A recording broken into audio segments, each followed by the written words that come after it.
खबर शामिल करें तो दादू का डिस्ट्रिक्ट रिपोर्टर फिदा हुसैन पावर की रिपोर्ट मुताबिक पाकिस्तान में तेजी से नौजवान छोकरी ने ॿारड़नि सां बदसलूकी जिनसी ॾाढा आहिनि। वधंदड़ वाक़िअनि खिलाफ़ दादू प्रेस क्लब में सिंध जे नाले वारी लेखिका हुमेरा नूर शेख, नारी डेवलपमेंट ऑर्गेनाइजेशन जे अॻुवान उज़रा मेमण, माशूक ब्राह्मणी,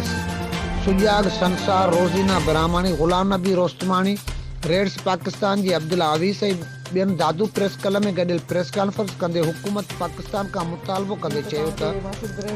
तफ़सील ॿुधायो वियो आहे ऐं उन्ही खे साम्हूं रखंदे औरतुनि जे हवाले सां चार्टर ऑफ डिमांड जेको आहे उहो असां अॼु प्रेस क्लब में पेश कयूं पिया। हीअ जेको चार्टर ऑफ डिमांड आहे इहो सिर्फ़ु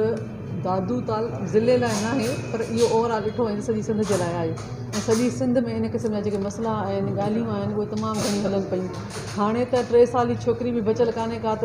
90 साल जी औरत बि बचियल कान्हे का। को लिहाज़ कोन्हे, को ख़्यालु नथो कयो वञे, न उमिरि जो, न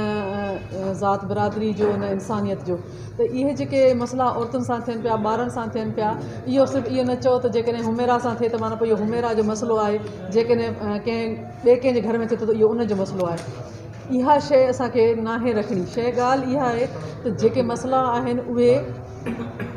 असांखे इंसानियत जे नाते ॾिसणु खपनि, औरत जे नाते ॾिसणु खपनि त असांजी औरतुनि सां छा थो थिए पियो, असांजी इंसानियत किथे वई आहे, असांजा तौर तरीक़ा किथे आहिनि, रस्म रिवाज किथे आहिनि, जेके वॾनि जूं रिवायतूं हुयूं उहे किथे आहिनि। अॻे न्याणी किथे लड़ी वेंदी हुई त हुन माफ़ु कया वेंदा, पर हाणे न्याणी त छा ॾींहं ॾिठे साम्हूं गोलियूं हयूं।